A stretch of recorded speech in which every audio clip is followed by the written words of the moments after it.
Before we dive in, if you're new here, welcome to Gentle Herb Gardening. Make sure to hit that subscribe button and join a growing community of soil lovers who believe in slow, natural, organic gardening. Every week, we uncover forgotten methods and soil science secrets that help you grow the healthiest garden possible.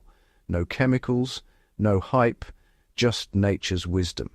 Now, let's talk about why adding worms to your soil in winter might actually do more harm than good. Most gardeners have been told that earthworms are the key to healthy soil, and that adding them to struggling garden beds can fix poor structure, boost fertility, and revive dying plants. That's partly true, but here's the shocking reality. Dumping worms into bad soil in winter is one of the most common mistakes new gardeners make. Let's break down why this happens, and more importantly, what you can do instead to create living, worm-friendly soil that thrives year-round.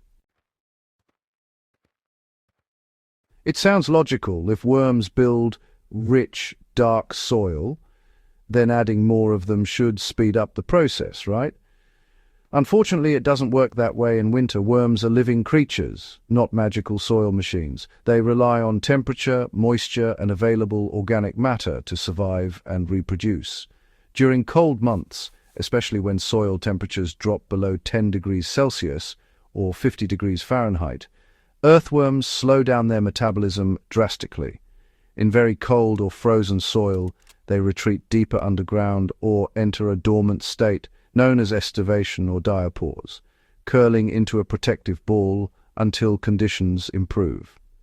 So, if you buy worms or collect them and add them to your winter beds, most will die or escape into deeper soil layers where your plant's roots can't benefit from them. Essentially, you're wasting time, effort, and often money because the worms can't do their job in freezing soil. Before you even think about adding worms, you need to fix the environment they live in. Bad soil, especially compacted, dry, or nutrient-poor soil, isn't a worm habitat. Think of worms like tenants. If the house is cold, empty, and full of rocks, they'll leave as fast as they arrived. Healthy worm populations don't just appear because you put worms there. They thrive because you built a balanced ecosystem around them. The real issue with most winter soils is lack of organic matter and frozen structure. Without food, warmth, and air spaces, worms can't move, feed, or reproduce. Adding them too early in the season is like setting fish into an empty pond. They'll simply die off. If your soil is bad or lifeless, the key isn't worms. It's preparing the soil so worms can naturally move in later. Here's how you can do that. First, start with insulation.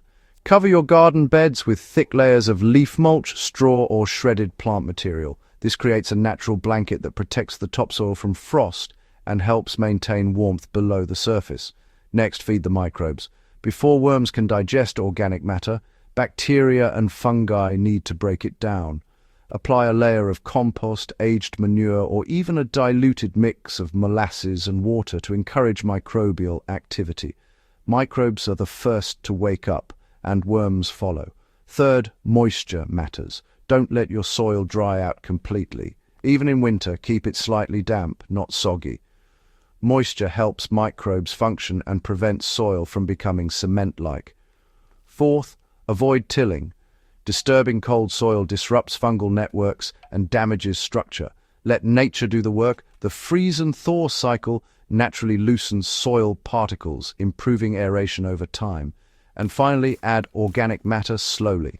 Instead of adding worms, bury layers of compost, chopped leaves, or coffee grounds.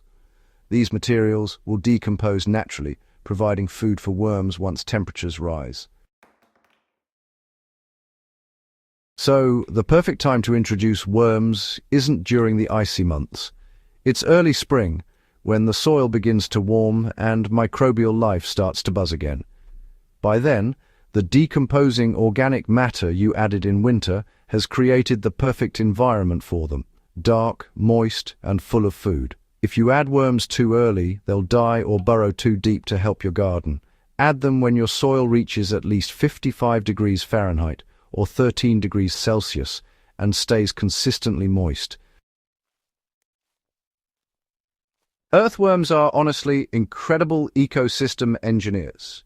They recycle nutrients, create natural tunnels for air and water, and mix organic matter deep into the soil profile. Their castings, that's worm manure, are rich in nitrogen, phosphorus, potassium, and beneficial microbes. It's essentially nature's finest fertilizer. But here's the truth. Healthy worms are the result of good soil, not the cause of it. Once your garden has the right balance of moisture, food, and warmth, worms will multiply naturally. You won't even need to add them. At Gentle Herb Gardening, we treat winter not as downtime, but as soil-building time. Here's our simple formula for turning dead winter beds into living worm paradise. By spring, layer 3 to 5 inches of shredded leaves, compost or manure on every bed.